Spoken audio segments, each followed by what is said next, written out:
Welcome to the program, everyone. I'm Amanpour in London. Right now in northern Syria, Turkish troops continue their brutal push south, occupying a wide swath of territory along the border.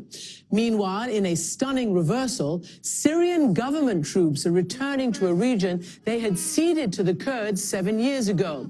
The Kurds, U.S. allies, having lost faith in their American forces, are effectively giving up control of that territory to President Bashar Assad. This is all happening as President Trump orders the last American troops to withdraw, leaving a massive security and political vacuum.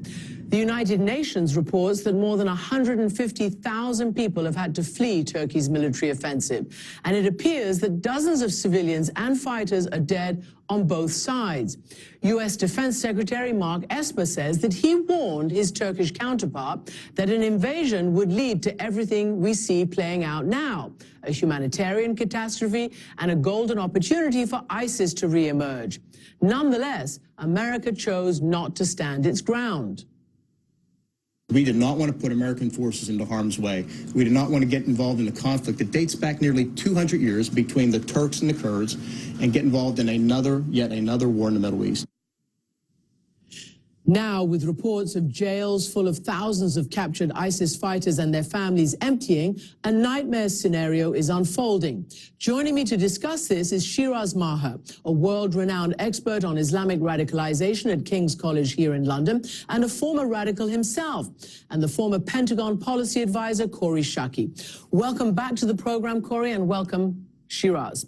Can I ask you first about the ISIS threat? Because presumably this is what this is all about. America's minimal invasion, America's minimal intervention in Syria over the past few years has been to defeat ISIS. What do we know about ISIS re-emerging, getting out of detention centers since this Turkish invasion? Well, I think it's important to say that ISIS is a highly resilient movement.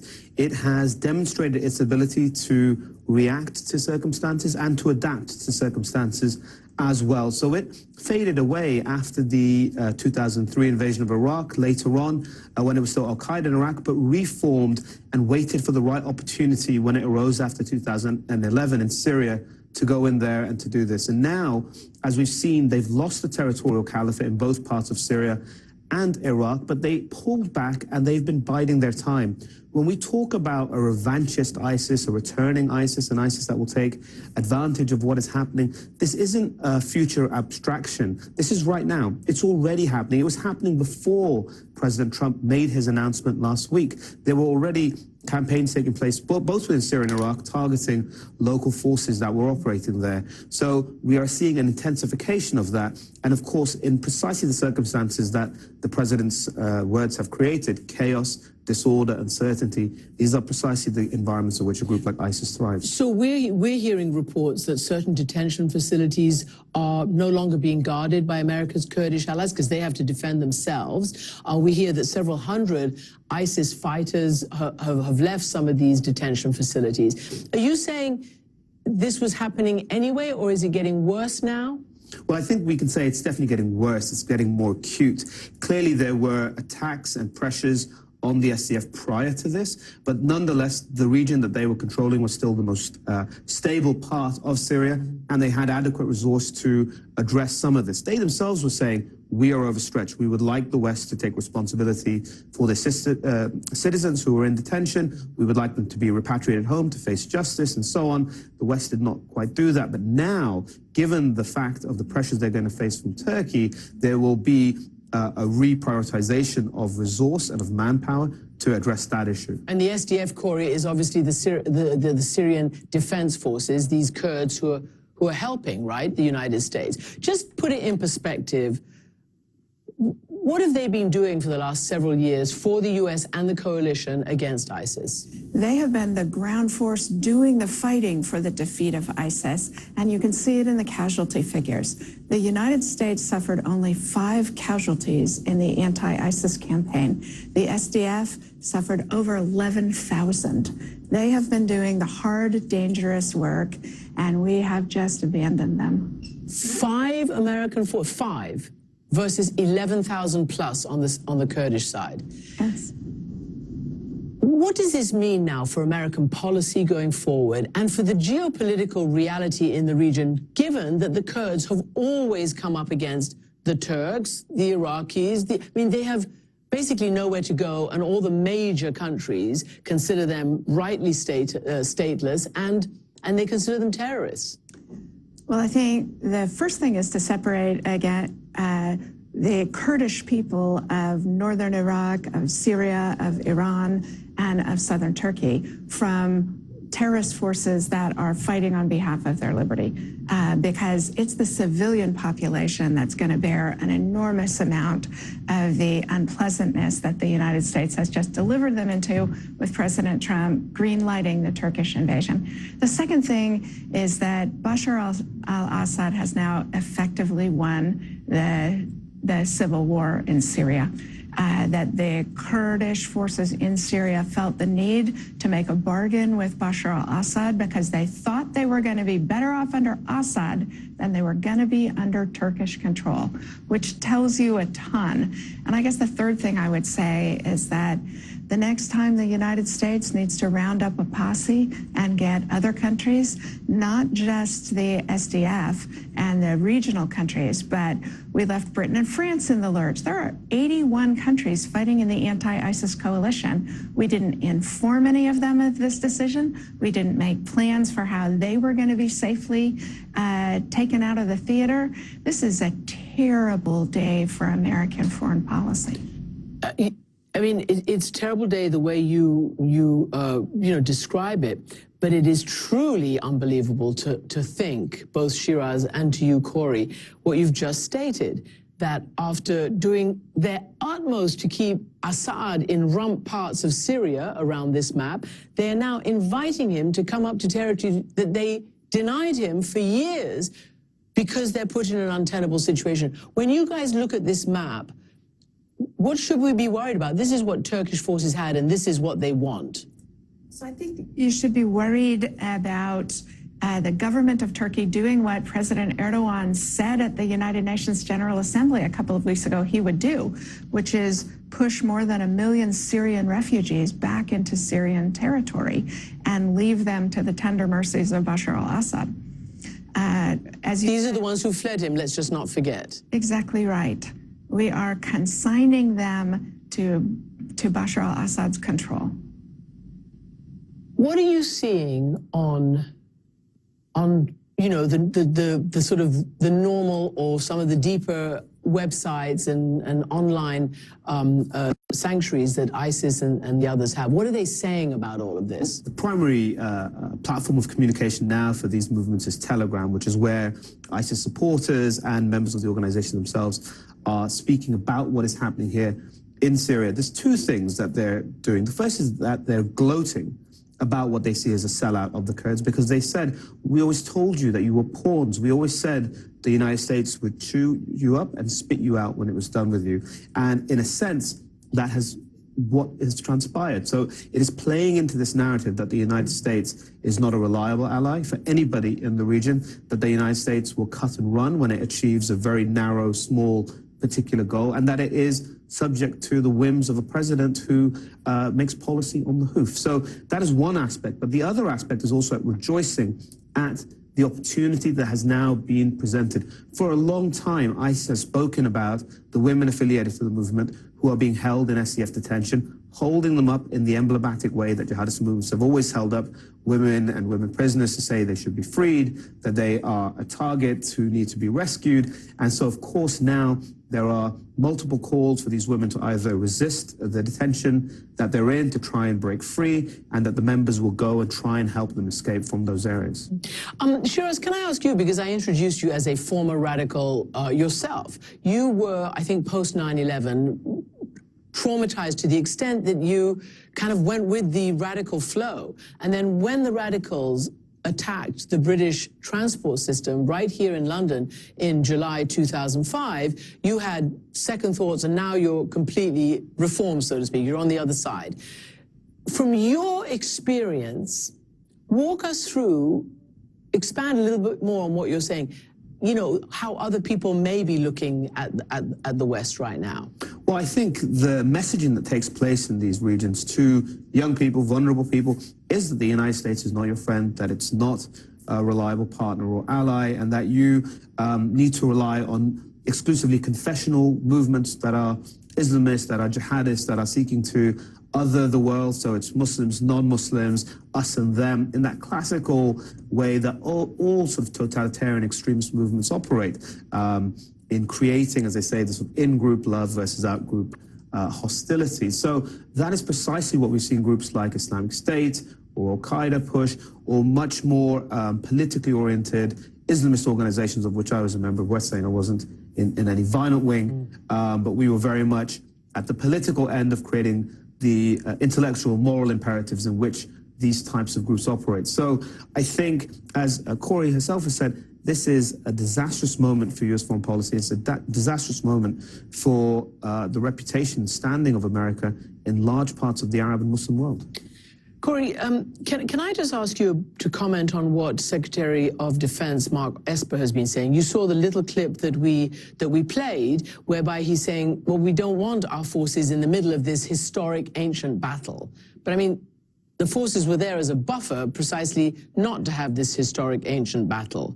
That's exactly right, right? The suggestion that we don't want our forces in harm's way means they shouldn't be in Syria. And they were in Syria for a very important reason, which was stabilizing a fragile, peace is too strong a word, a fragile cessation of hostilities that would have prevented Turkey and Syria from coming into direct conflict, and that would have preserved the autonomy of not just Kurds in northern Syria, but also Arabs and Christians in northern Syria. And that has been collapsed by our departure.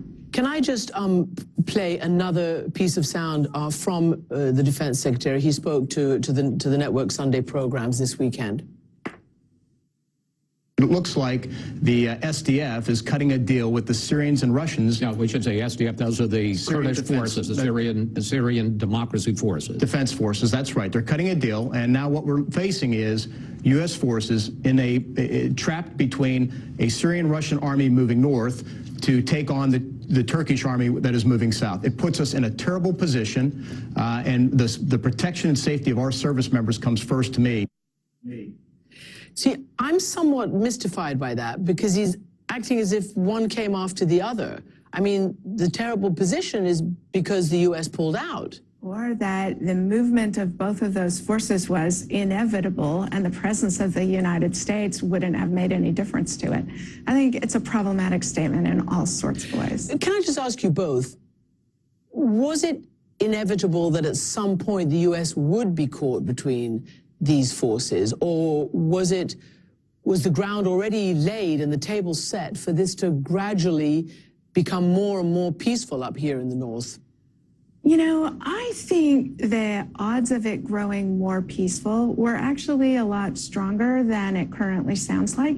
If you think back to the end of the Iraq War in 1991 and the way that the United States mobilized a humanitarian operation to stabilize what we think of as the Kurdish areas of northern Iraq, and for 20 years, provided security, encouraged development, grew a generation of leaders that we now see as an enormously positive force in Iraq. That was possible in northern Syria too, and by the president writing it off, that's another one of the sad consequences and costs of his decision. We talked a little bit about the historic animosity between the Kurds and the Turks. Turkey describes them as terrorists. I mean, not the civilians, but the YPG, these people who are U.S. allies, and the PKK, which the U.S. also think are terrorists. Again, is it inevitable that Turkey's going to do everything in its power whenever it sees the possibility to wipe them out? Well, I think as we're seeing, yes, Turkey's going to take those opportunities. And there's a certain amount of sympathy that we should have for Turks, who are the victims of terrorism by terrorist organizations. But they are not solving the problem the way that they are acting now. And just again, to sort of put it in a sort of a wider context, we've got essentially two NATO powers, Turkey and the United States, either at loggerheads or not. I mean, I can't really tell. Are they telling the Turks to pull back or not? Or are they still giving the green light? You've got Europe, NATO members, saying that they should put sanctions against Turkey. You've got Russia coming back into the fray. It just seems geopolitically a huge can of worms has been opened. That's exactly right. And it's not just two NATO allies who are at swords points. The British have troops there, the French have troops there, the Danes have troops there. So it's an awful lot of NATO allies at swords point with Turkey right now. I mean, Shiraz, when you look at this and you analyze it, and you're looking certainly at the radicalization and ISIS, what do you think is going to happen next? You've said all along that these groups play the long game. Even when the caliphate was destroyed, were they defeated? No, I think that's ultimately what we need to look at here. The long-term ambitions of these groups. When they were all detained in Iraq in 2006 and so on, they told their members, just wait, bide your time. They regrouped once they were released after Camp Bucca was closed towards the end of the decade. And they waited 18 to 24 months. They saw the opportunity in Syria and they moved in to capitalize on it there. And it's well known now that as ISIS was losing territory, as members were being detained and captured, those who evaded that capture were told, bide your time, wait, relax, get ready for the return, we will come back. And so we are seeing the revanchist campaigns already being launched. And of course, these things don't occur in a vacuum.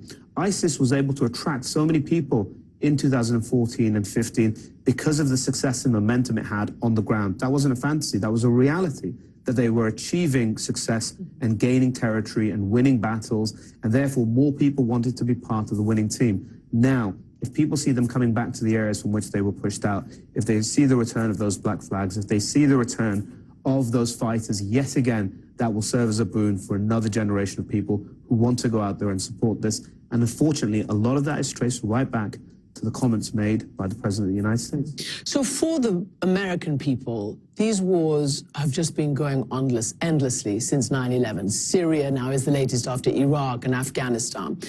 Presidents have wanted to end these wars, whether it's Trump, whether it's Obama. You've criticized President Obama, and others have as well, for their policy in Syria.